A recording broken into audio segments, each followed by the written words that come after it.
Today on Sekulow, Biden blunders and Kamala spaces. We'll also be joined by Jim Jordan and Mike Pompeo. Keeping you informed and engaged, now more than ever. This is Sekulow. We want to hear from you. Share and post your comments or call 1-800-684-3110.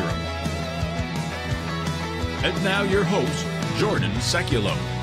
Remember yesterday on the broadcast, we said, well, it sounded like Joe Biden, if he was saying the right thing, was say that they were reconsidering Title 42 and the removal of Title 42 at the end of May, and because there were so many Democrats coming out. Well, in fact, the White House reclarified, said, no, we plan on removing Title 42 so that tool being used by our Border Patrol agents is gone.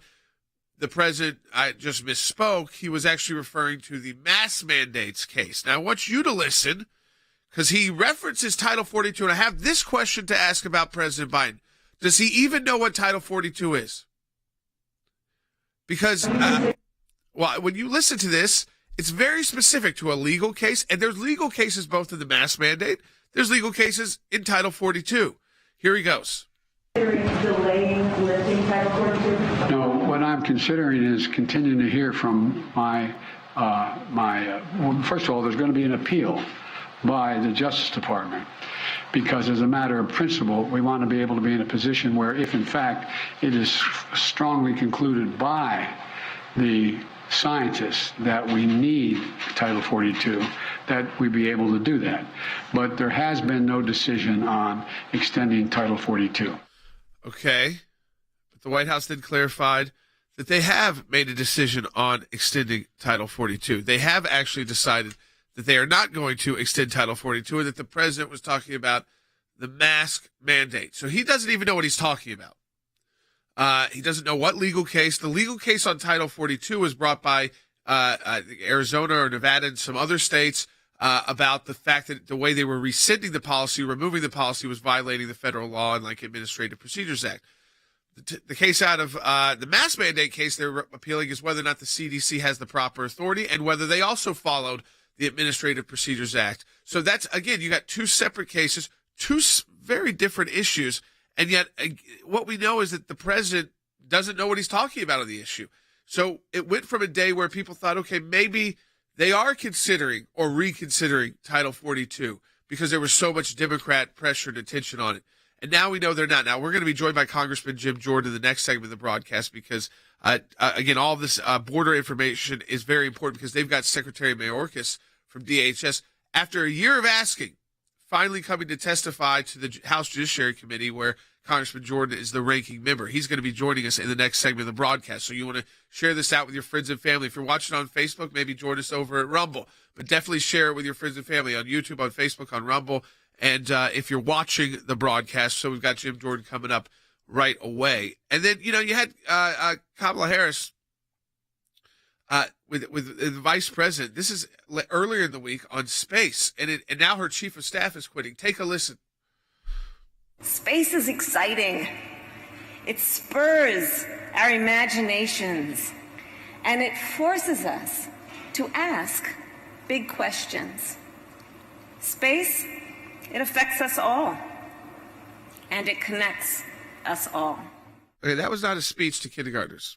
That was a speech at the Vandenberg Air Force Base to members of the U.S. Air Force and U.S. Space Force, people who are experts in space. No wonder her chief of staff's quitting. It's whoever's writing the script there should be fired unless she's not doing prep and they've got to make it so simple and so basic because she's doesn't want to go through the teleprompter and go through the speech so you don't want any complicated sentences. You put these two things together and you see just a White House. It's not just out of control. They don't even know what they're talking about. They don't know what issue they're talking about when they address it. They make big statements to reporters. So how would you feel if you were in Ukraine dealing with these situations, or if you're dealing with Russia in these situations, or China, or Iran? We're going to talk about that later with Secretary Pompeo. But coming up next, Congressman Jim Jordan. Share the broadcast. You want to, again, get your friends and family engaged on the broadcast. We'll be right back on Sekulow.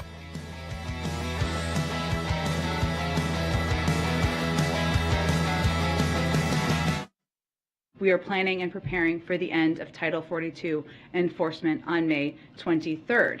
But I would say that there are a range. The president agrees that immigration in our country is broken. U.S. Customs and Border Protection's own numbers estimate 1 million people will illegally cross the border within 6 weeks of the moment Title 42 is dropped. Officials are already reporting massive numbers of apprehensions on the border, the most migrant encounters at the southern border in the last 22 years. And again, that is still weeks ahead of this expected lifting of Title 42. With detention facilities overflowing, American taxpayers are footing the bill to drive or fly migrants deeper into the U.S. What that does is incentivizes people to send their relatives, to call back home and send for more people. The only thing that is preventing Biden from seeing the full consequences of his disastrous policies at the southern border is Title 42. He got rid of all of Trump's other border policies, got rid of the Remain in Mexico policy. He got rid of the safe third country agreements with the Central American countries.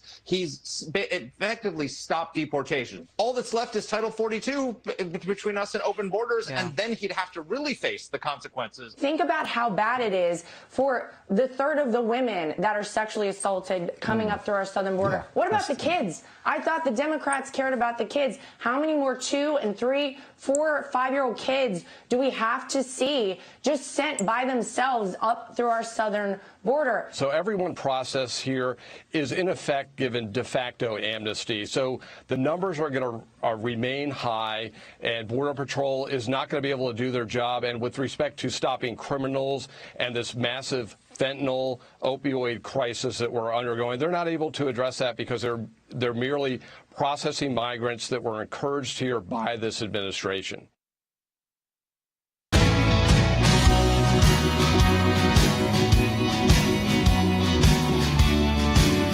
Welcome back to Sekulow. We're joined by a great friend of our broadcast, Congressman Jim Jordan of Ohio. He's also the ranking member of the House Judiciary Committee. I want to get to that in a second because we got Secretary Mayorkas after a year finally coming to the committee to testify. But I want to start with this, Congressman Jordan, because we heard yesterday from the president. Now we know the White House is backing off from that, but because he was confusing the CDC mask case on travel with Title 42, which makes the question, does he even know what Title 42 is when he's making these statements? Because it's been in the news a lot. And we saw a lot of Democrats also starting to say, you know what, we shouldn't rescind this if we don't have a plan in place to deal with these huge numbers like we saw last month, 220,000 people. Those are the ones that are encountered, not the gotaways. So first to you, Congressman Jordan, it does seem like you've got Republicans along with a number of Democrats starting to join up with Republicans trying to warn the White House not to rescind Title 42. But the White House clarified yesterday, Congressman Jordan, that they are moving forward with ending the program. Yeah, I mean, there are a number of Democrats who are saying that they want to keep it. But I just think this is important to understand. It's already a chaotic situation, whether we have Title 42 or not. Yeah. But keeping Title 42 in place simply means that it goes from the current chaos to not. It would get worse if we got rid of it. It would get extremely or much more worse. So I think it's just important to understand that this thing is already a record number of illegal crossings every single month. We had 5 months in a row last year where it just kept getting worse, and that record that was there in July of 2021 was just broken this past month in the month of March. So yeah, while some Democrats are saying this, that doesn't take away the problem that's already there. So let's hope we can keep that in place, and as I say, keep a chaotic situation from being even more chaotic. But I think that the key takeaway for me, Jordan, is this is deliberate. Yeah. This administration is deliberately putting in place policies that allow people to enter our country. They are not being detained. They're being released. And that, to me, is the key question we need to get an answer to from Secretary Mayorkas next week is, why are you doing this to your fellow citizens, the people who pay your salary? Why are you doing this to our nation? Yeah, I mean, you've been working to get this hearing for a year. In the letter you sent to Secretary Mayorkas, I'm holding my hand, you said you finally agreed to testify after you started asking in April of 2021. And now he's going to come next week, April 28th of 2022. I mean, when you're dealing with these offices, this is part of their job is to come and testify to Congress. They're supposed to do it. and to be in person more recently, obviously. Do you think, are they scared because they know that it's just that they're going to get hit over the head with these numbers, and they don't actually want to do what you were talking about, which is tell the Americans really what their policies are? Yeah, no, I think it's all that. And the reason we asked for him a year ago is, remember what was happening a year ago. That's when President Biden said Vice President Harris was going to become the border czar. Since she's been given that title, I don't know what she has done to help the situation.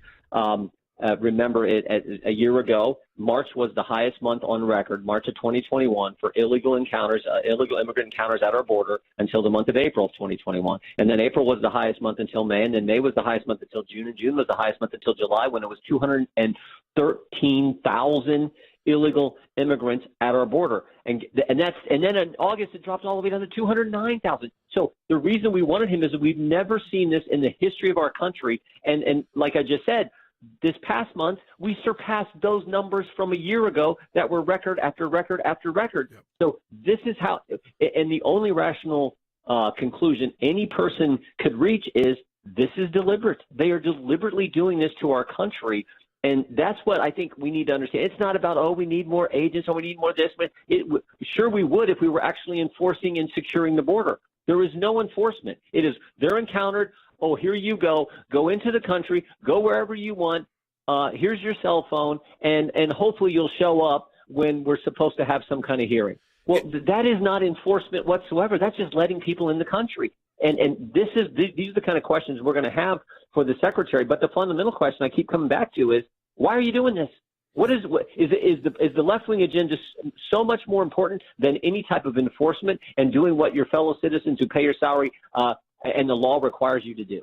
You know, and Congressman Jordan, in your letter, and I like this because you see so many times these cabinet members, they'll come before and they'll say, I'll get that data. I don't have it on me right now. And your first point is we want all data related to Customs and Border Protection, not just the encounters. And those are the huge numbers we're talking about right now with Congressman Jordan, the 220,000 of last month, and which is the high, the record setting under the Biden administration there. And if you compare it back to the Trump years, you go back to then, I mean, you're looking at, there were 37,000 encounters. That's still a lot, but I mean, it's way different than 220,000.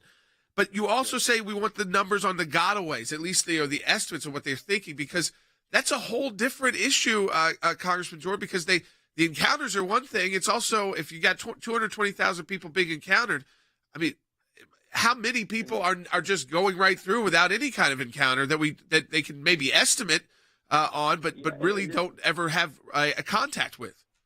Yeah, and those two numbers move in a proportional fashion. The Border Patrol agents will tell you if you're having record number of encounters, then you're probably getting record number of people getting in the country that you don't know about. So that is only common sense again. So this is how serious the situation is. But I still think the American people, I don't know if our country fully understands that they're doing this to us. This is not a problem because this is intentional. They are doing this is the result they want, which is the most troubling aspect of all this.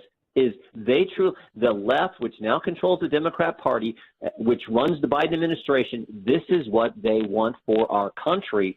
And that's what I think we need to understand and underscore, particularly as we move into these critical midterm elections. You know, when I look at this and I look at all this together, we know also that this is not just about protecting Americans because of illegal immigrants themselves, but also the drugs. The fentanyl, I mean, everywhere I look and everyone I talk to, and it's affecting families, rich, poor, middle class, it doesn't matter. We see it, and that doesn't matter if you're on a border state or not. It is killing Americans all over the country. And to me, Congressman Jordan, this is should be a top concern. I know it is for you when you're talking to Secretary Mayorkas, because this is not just about some let everybody in process. This is killing Americans. Yeah, this fentanyl is as you.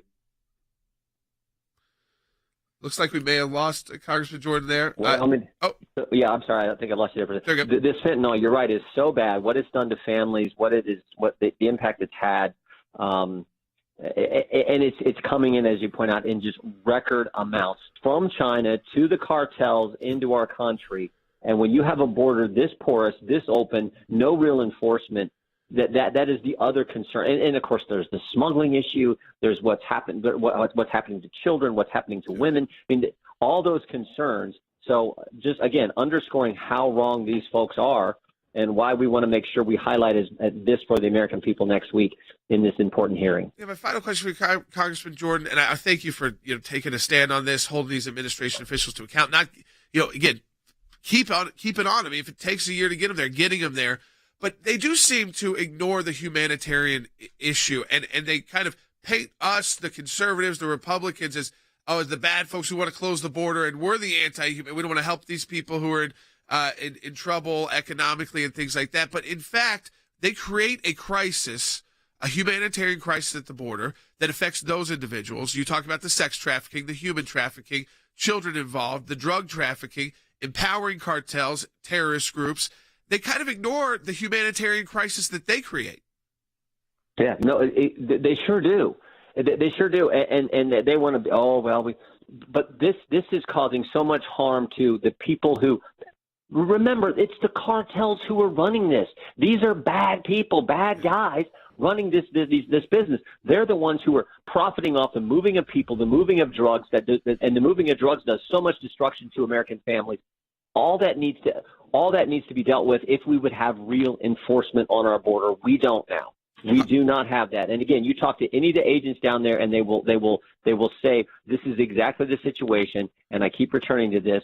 This is deliberately being done by this administration. Congressman Jim Jordan, thank you for fighting for all of us, your constituents in Ohio, but for all of us across the country for what is right. And I appreciate you joining us today on the broadcast. Folks, I encourage you to take part in the show today. You got time right now. Give us a call, 1-800-684-3110. I'm going to take your calls the next segment of the broadcast. So right away, if you want to get on the broadcast, 1-800-684-3110. How concerned are you about the southern border? How concerned are you about the fact that the President of the United States talked about Title 42 when he was when he thought he was talking about a CDC mask mandate? So when they play up that game that they're so concerned on these issues, you realize they don't even know what they're talking about. It's either, and that probably means it's just not even it's not a priority. They just don't care. So when they're off the cuff, they get Title 42 confused with the CDC mask. These are two different things. Very different things, very different cases, very different legal challenges. But then I think it goes to the Kamala Harris losing her chief of staff, and then that speech to space. Like, who is writing that for the vice president to make it sound like she's talking to a group of kindergartners, if not younger kids? Be right back on Sekulow. The month of March was as busy as it gets on the border. Over 220,000 migrant encounters. If Title 42, the COVID provision used to limit the number of migrants in the country, expires next month, law enforcement believes they could see more than 18,000 migrant encounters a day. That comes out to over 500,000 per month. They've released over 500,000 people to the interior of the United States. They've essentially halted deportations of nearly 2 million people that we know aren't here legally. At least 300,000 people have evaded Border Patrol agents this year as they are busy tending to migrant families, unaccompanied children, and a soaring number of single men. This is an unauthorized access of our country, and the beneficiaries are overwhelmingly the cartels. When we had, Customs and Border Patrol agents up to D.C., you talked about how badly damaged morale is. Morale is at an all-time low, and it should be. They have leadership that not only hates them, but wants them to fail in every respect. Members of President Biden's own inner circle are having talks about possibly delaying the May 23rd deadline of Title 42, as criticism among Democrats, including Arizona Senator Kristen Sinema, grows stronger. It's just about the only tool left in their chest, and so yeah, I think it's nice to see more Democrats stepping up to the plate and saying, maybe we need to take another look at this, but perhaps instead they should be demanding that we enforce the laws we currently have in America. If we know anything from his presidency, he's willing to isolate the moderates. He's willing to lose the independents in order to placate the far left. They want as many illegal immigrants to come into the country as possible. They campaigned on this, and they are pushing this open southern borders agenda. And frankly, this is the most successful part of this administration because this is what they wanted to happen, and it's happening.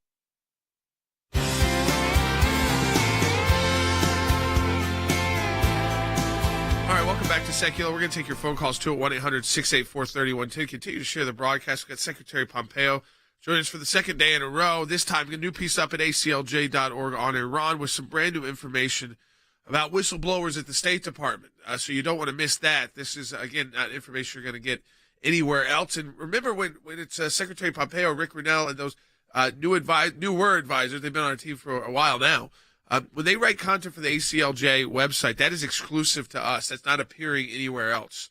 That's for ACLJ, for our supporters, for you. We sometimes get them out in the email. We get them out on social media. So share those with your friends and family because it's exclusive content, just like when they're on the broadcast with us. And if you want to be on the show, 1-800-684-3110. I want to go back to the confusion that's been caused on our southern border because of this statement yesterday from President Biden. And our producer, Will, even before we went on the air, said, if you listen closely, you wonder if he's getting this confused with the mask mandate. Because he gets a little into the court and DOJ, but he didn't say specific to Title 42.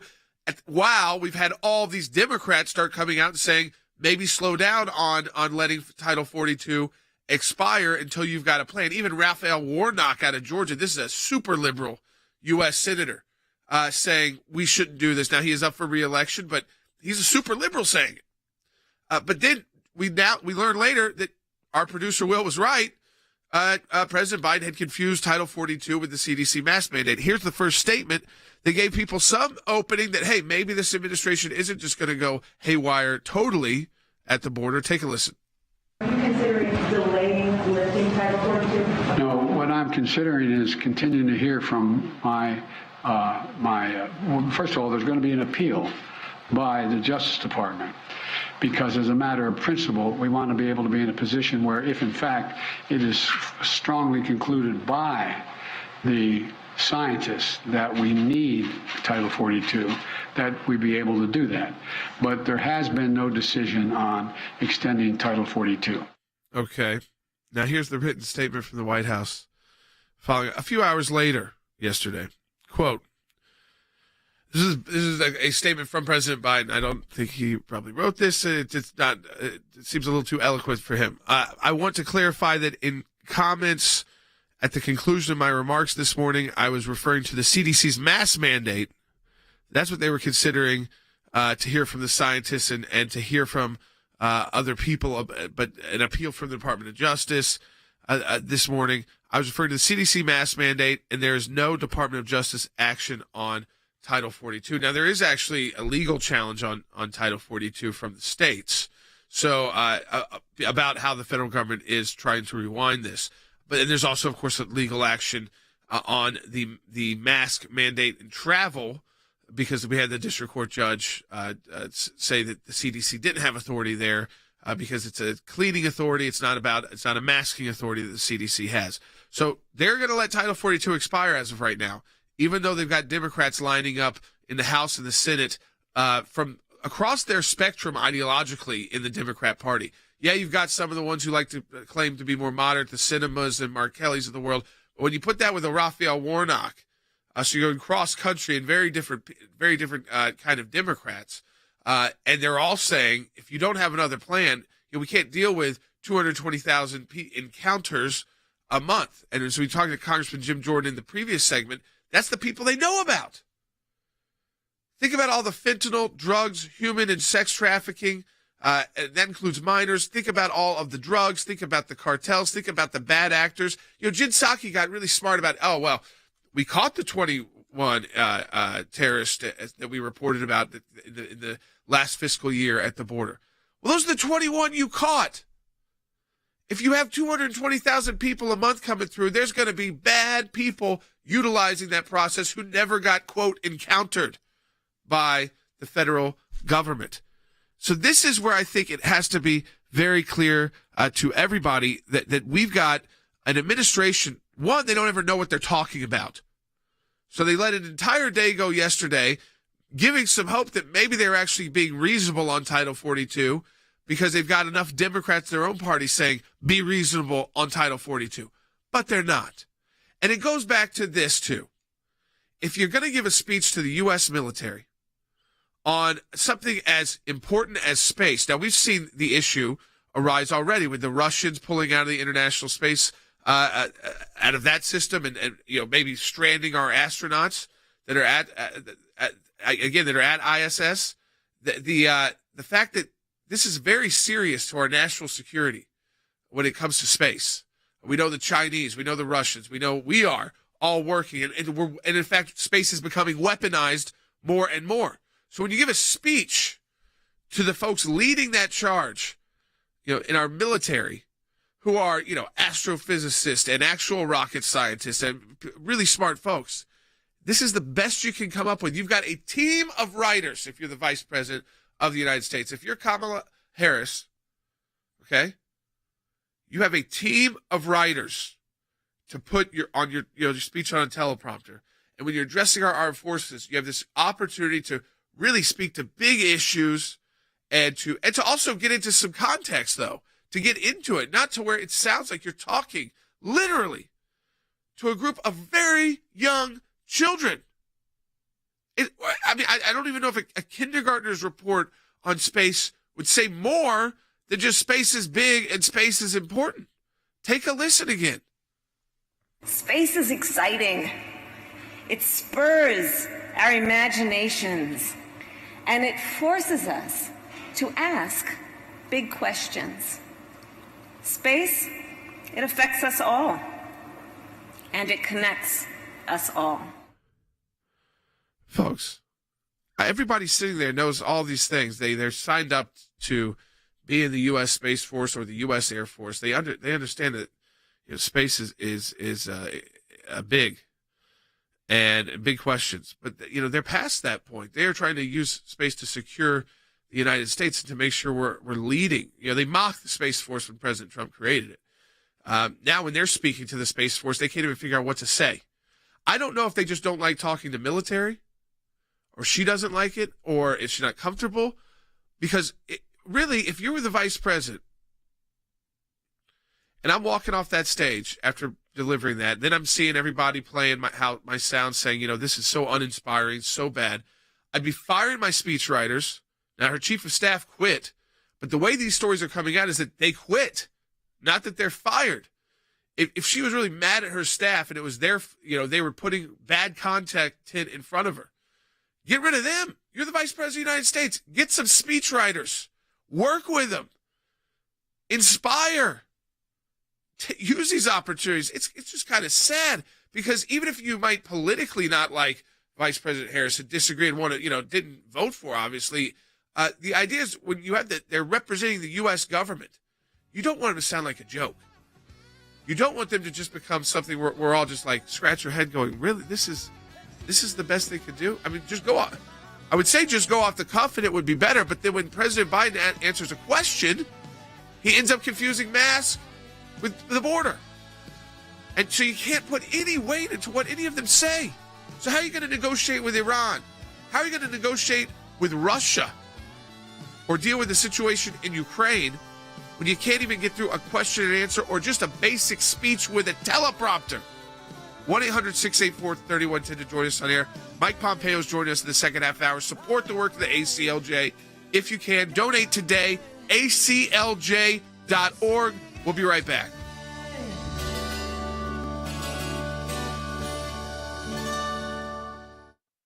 Here's what I want to say to our ACLJ members, or for those of you that enjoy watching this broadcast. Whether it is going after the deep state, whether it is litigation that we're engaged in, whether it is defending the persecuted church and getting individuals out of prison because of their faith in other countries, whether it's training lawyers to fight for religious liberty, not just here in the United States, but around the globe, whether it is producing a daily, 5 days a week, 1-hour live television and radio broadcast heard on thousands of radio stations, on TV platforms, on social media platforms. Your support of the ACLJ enables us to do all of this. We want to encourage you to support the work of the ACLJ. And when you do that, you're supporting our production teams, our videos, whether it's that kind of production and other things that we are working on. The ACLJ is front and center on this. We're in a matching challenge campaign. Any amount you donate, we get a matching gift for. Go to aclj.org.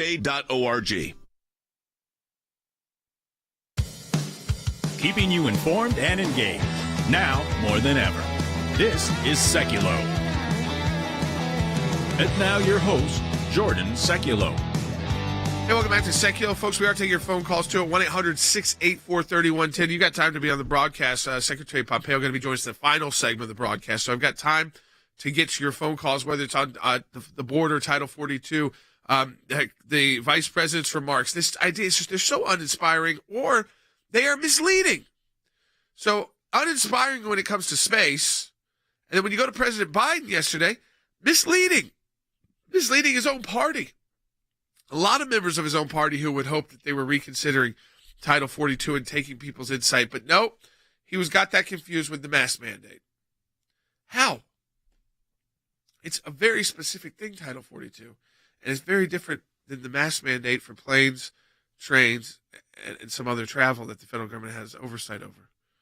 Which, by the way, they want to force you back into masks there. While at the same time rescinding Title 42, which is utilized during a pandemic.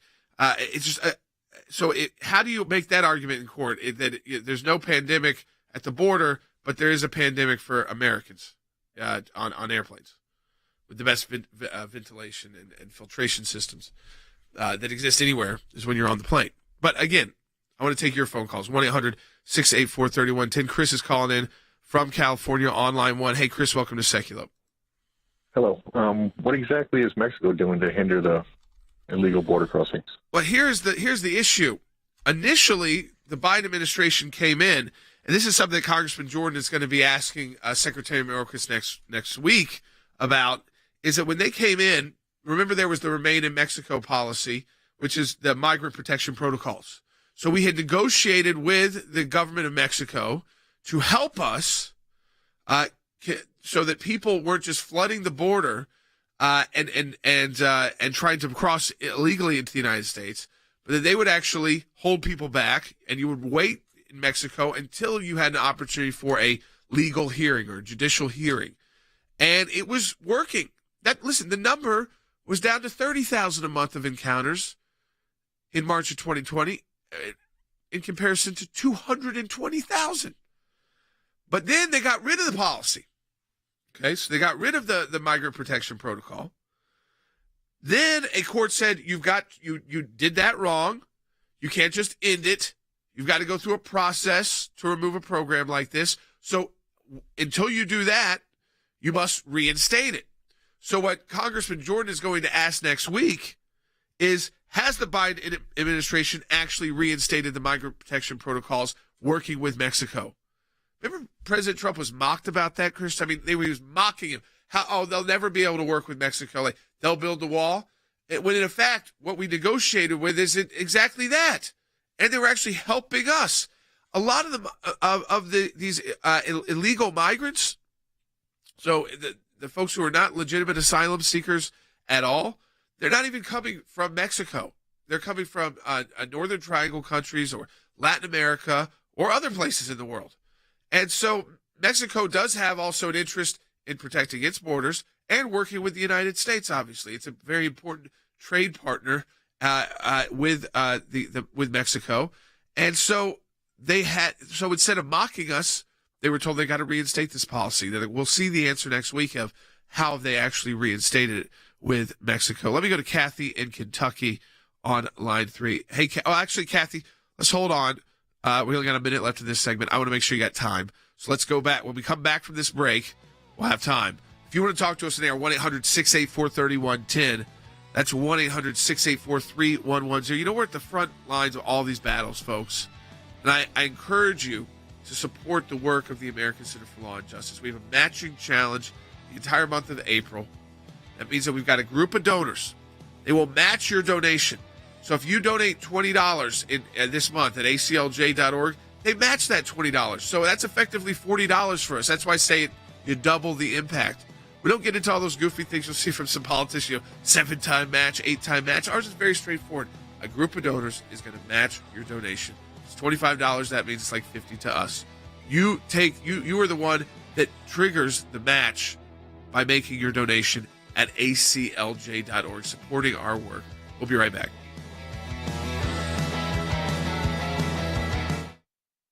Biden having second thoughts on ending an effective Trump-era border policy. As a matter of principle, we want to be able to be in a position where if, in fact, it is strongly concluded by the scientists that we need Title 42, that we be able to do that. But there has been no decision on extending Title 42. How many times do you want to hear the administration does not have a plan before you realize the administration doesn't have a plan?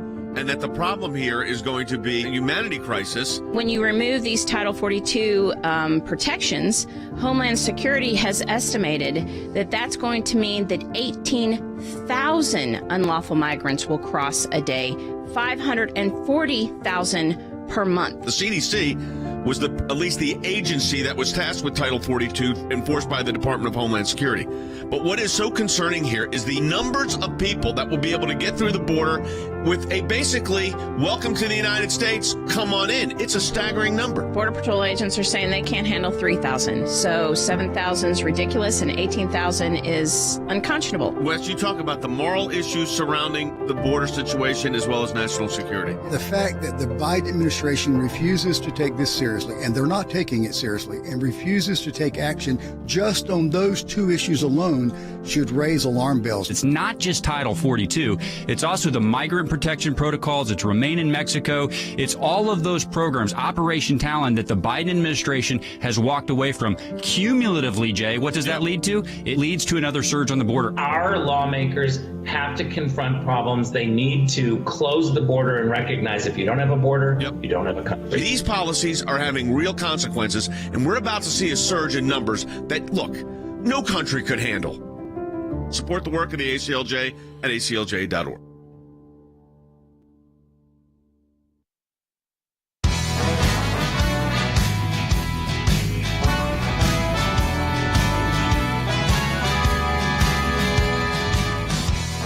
Back to Sekulow. We're going to take your phone calls, 201-800-684-3110. There's some new information on Iran. We're going to get into with Secretary Pompeo, but also Wes Smith. But let me start by taking your phone calls. And as I said, let me go to Kathy first out of Kentucky on line 3. Hey, Kathy, welcome to Sekulow. You're on the air. Thank you for taking my call. I appreciate everything that you guys are doing. I have a question. I see so many impeachable offenses from this administration, considering that what they did to Donald Trump.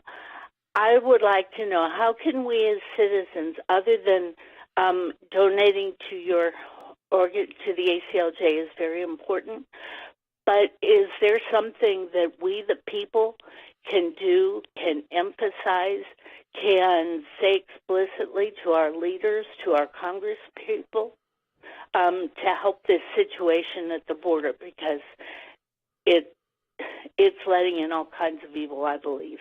Well, yeah, I think you've got to make sure you're electing good people. So I don't know what congressional district you're in, Kathy, but you want to be in touch. They've got local offices where you are in Kentucky. You're members of Congress.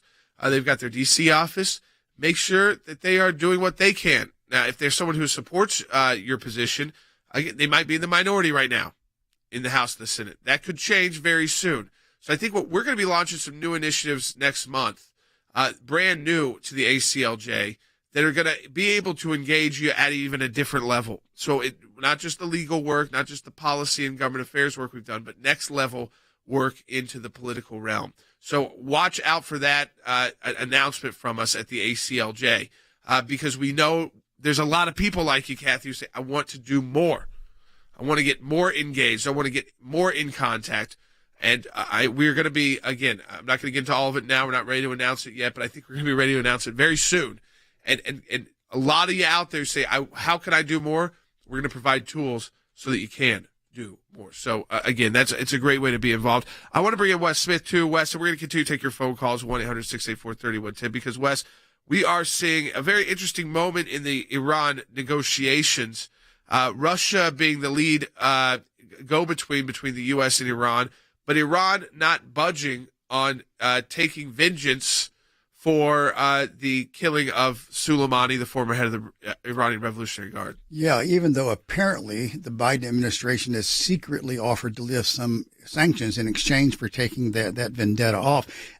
Whether or not that's true is hard to say, but Iran says it's true, and they are refusing to budge on taking revenge over Soleimani's death.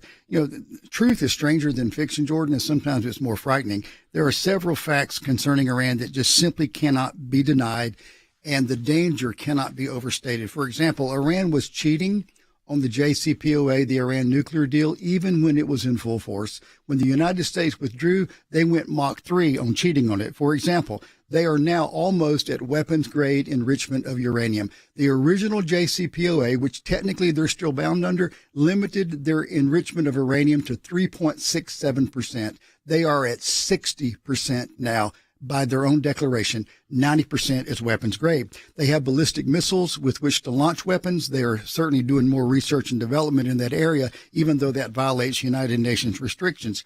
Residual nuclear material was found during the JCPOA at an undisclosed site in Iran. The Mossad, Israel's intelligence service, in 2018 discovered that Iran had a robust nuclear weapons program for years, even while they were denying that they would ever do such a thing. And under the JCPOA, which we're trying to re-enter with them, there is still a prohibition so that under it, we cannot inspect any Iranian military site. None. Can't go to a military site, which of course would be the probable place where they would hide their research and development. Russia, as you mentioned, is the main arbitrator, the go-between between us and Iran on this deal. The world's leading state sponsor of terror is working with a country that is inflicting terror on Ukraine and killing tens of thousands of civilians. That's who we're working with. I mean, this sounds crazy, and the reason it sounds crazy is because it is. I think what Iran is doing in Vienna, because the talks keep stalling, is that they are trying to buy time. They know that they are close to having a nuclear weapon. They believe that the Biden administration at some point is going to lift some of the sanctions, if not all of them, and they are buying time.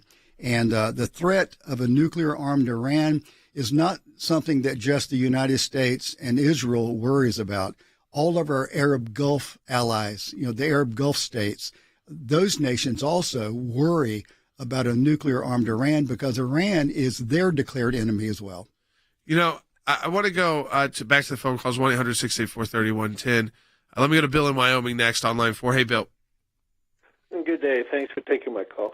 I've got two comments. Before I say anything, I just want to let you know I found some extra money that I sent to you the other day to help out with what you're doing. My first comment is the fact that more I listen to them, I tend to agree with you on what they're saying in the fact that I think regardless of what they're saying in the administration, they're being deliberate. And as far as the vice president's speech, it sounds more like she was just pulled in off the street and said, hey, you got to say something to these guys to make them happy or something like that. And just a token talk. That was it. Well, I think that it goes worse than that because you were in the military West. You were at a lot of these events with top of U.S. officials. Take out the partisan side of this politics.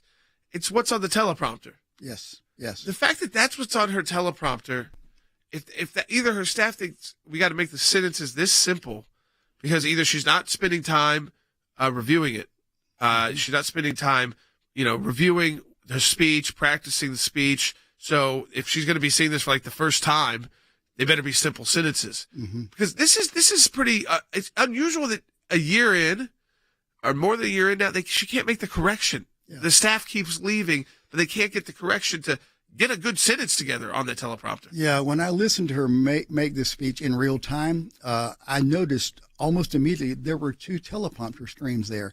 And I thought, oh, my goodness, I thought she was speaking off the cuff. Yeah. She was actually reading a speech, and I said to a friend of mine, they need to fire the speech writer. This is horrible. But the other thing, Jordan, and you've alluded to this, those young people behind her were some of the smartest people in the United States military. Yeah. And her tone and her content was absolutely condescending and an insult to these men and women. You know, breaking at the border, folks, this is just breaking from a Fox News reporter, Bill Malugan. He just said that multiple sources tell me, this is breaking now on Fox, so it's been confirmed, tell me a Texas National Guard soldier has just drowned in the Rio Grande here in Eagle Pass while trying to save migrants in the water.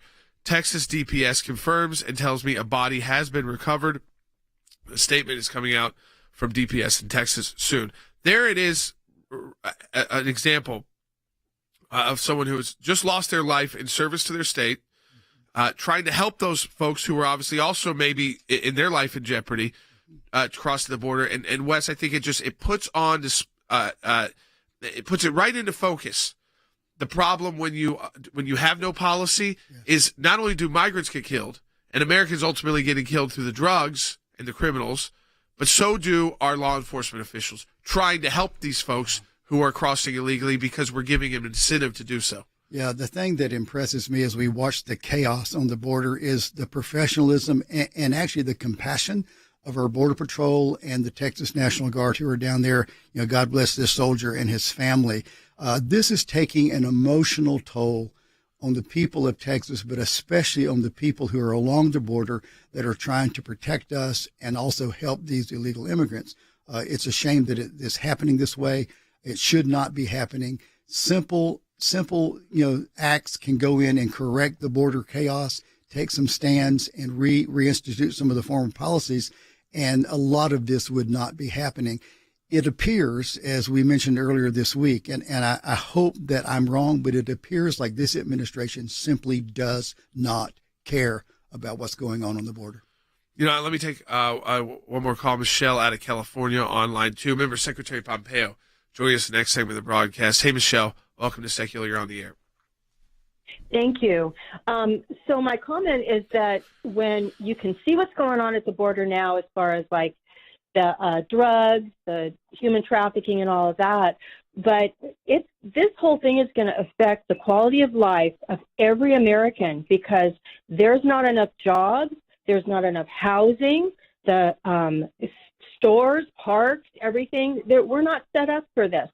And as far as Kamala, she's just an idiot, quite frankly. Well, you know, I wouldn't use terms like that myself. She's Vice President of the United States, and she didn't make it to that position.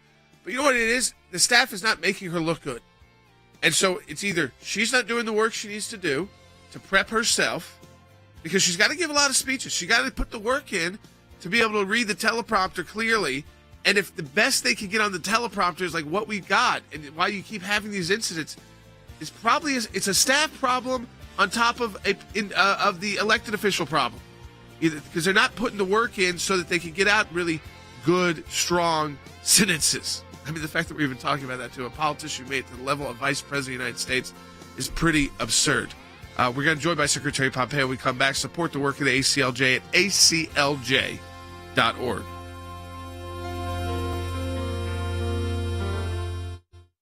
What will Joe Biden decide? What will the Iranians agree to? A lot is hanging in the balance. Would you take the Iran's Revolutionary Guard off the terror list in order to get a deal? Yes. I mean, the practical impact of designating them as a foreign terrorist organization is inconsequential. We have dozens of other terrorist designations on the IRGC that would remain. We are, incredibly enough, allowing Russia to represent us and the other parties in these talks to restart an Iranian nuclear deal, which is utter insanity. Here's how we look at it, and you know this from your many past experiences. Diplomacy, foreign affairs, it's complicated, and this is an example of that. Hundreds of billions of dollars could flow to Iran, as the Trump sanctions are lifted. And in fact, we're supposedly going to carve out the Russian sanctions so the Russians can build more or bigger nuclear facilities in Iran. This is insanity. They'll get a nuclear program that will enable them to retain their nuclear infrastructure, to keep advanced centrifuges, to develop further advanced centrifuges, to continue to develop intercontinental ballistic delivery systems. It will probably say nothing about the development of warheads. You do not give an aggressive power nuclear weapons because then you're much more limited in your response. But this is exactly what this deal did. It is a glide path to nuclear weapons. That's why Israel is against it.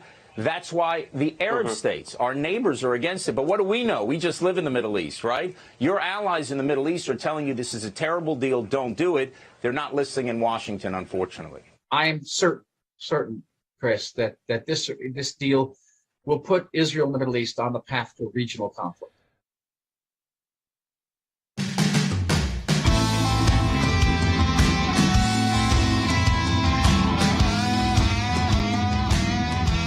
Welcome back to Sekulow. It's great to be joined second day in a row by our Senior Counsel for Global Affairs, former Secretary of State Mike Pompeo, who's got a brand new piece up today at ACLJ.org.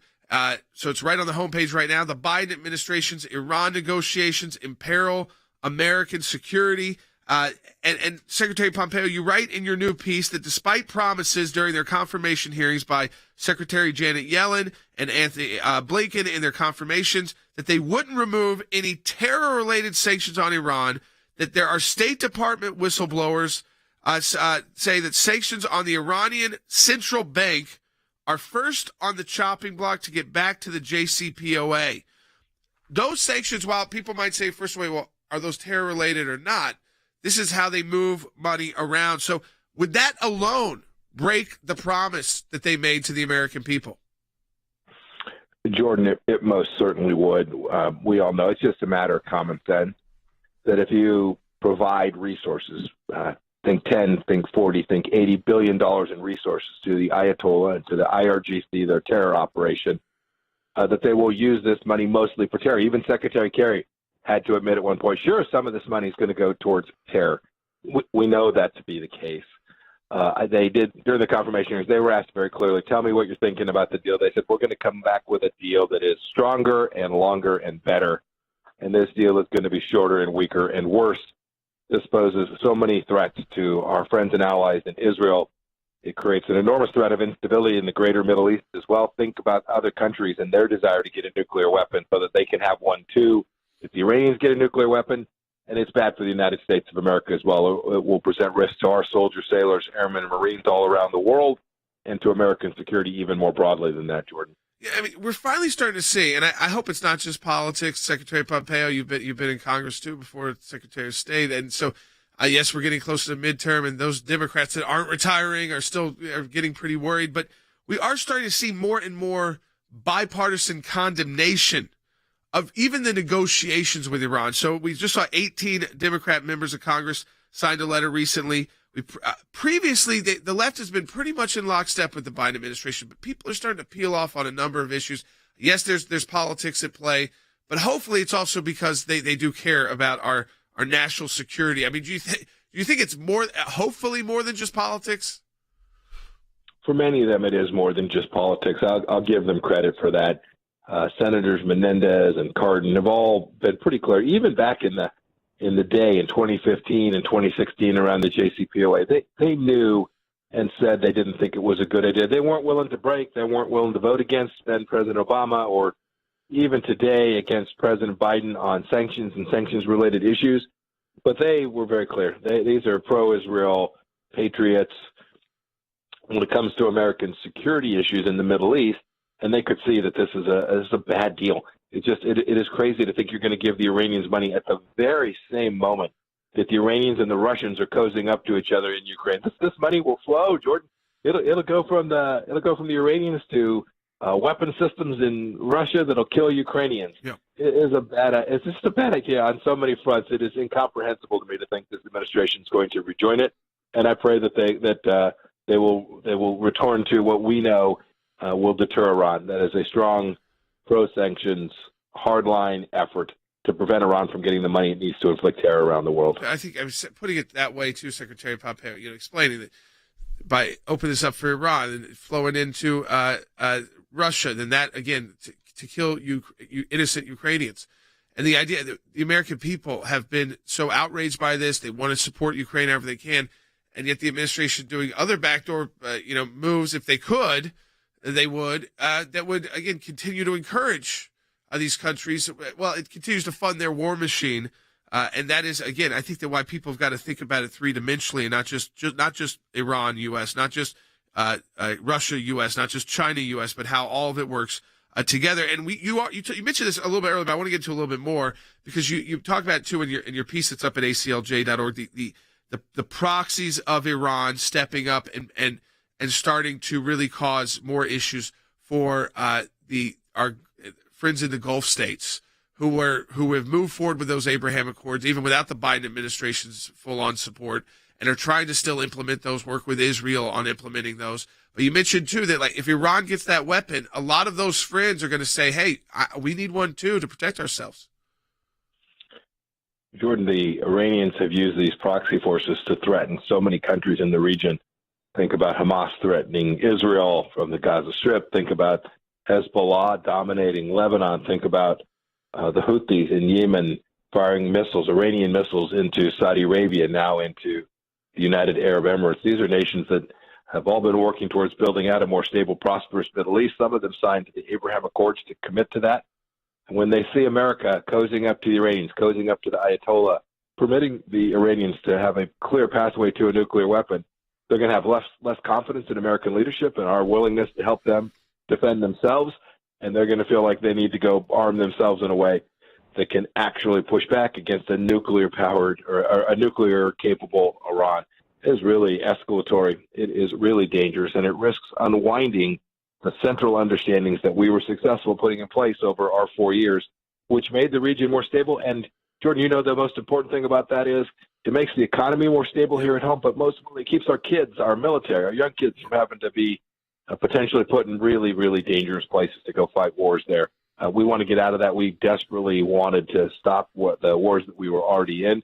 We made real progress on each front. This will set us back. Yeah, I mean, Reuters has got a report out, Secretary Pompeo, I know this is very personal for you, that Iran has continued to reject multiple offers from the United States why they've had the trouble getting back into the JCPOA of sanctions relief, because they've got to, the United States wants them to abandon their revenge talk on the U.S. for taking out Soleimani. And you've got Iranian military officials quoted saying they're never going to say yes to that. It doesn't matter what the sanctions relief. I mean, with just that kind of information coming out of Iran, shouldn't it be just clear enough to our U.S. officials now that we don't want these folks dealing with nuclear weapons, that they won't even have a conversation about revenge killings and sanctions relief, but yet they still want the world to fold to their every whim and desire?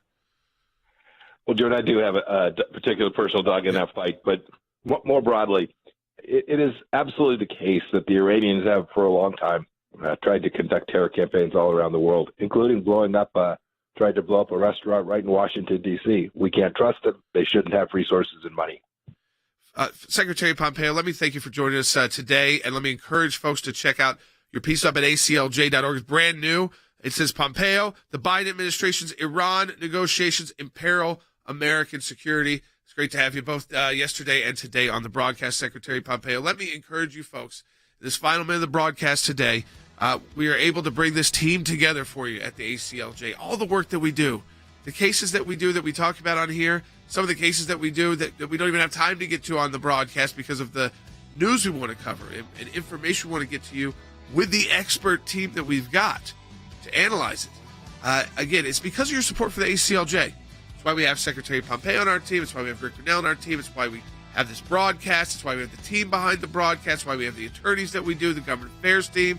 Talked about some new initiatives we're about to launch next month to get you even more engaged in processes. You all ask, how can I do more? We're going to give you a way to do more. And we are able to do that because your financial support of the ACLJ. We have a matching challenge. Donate today at aclj.org if you're able to. That's aclj.org. Donate today. We would really appreciate it. Talk to you next week.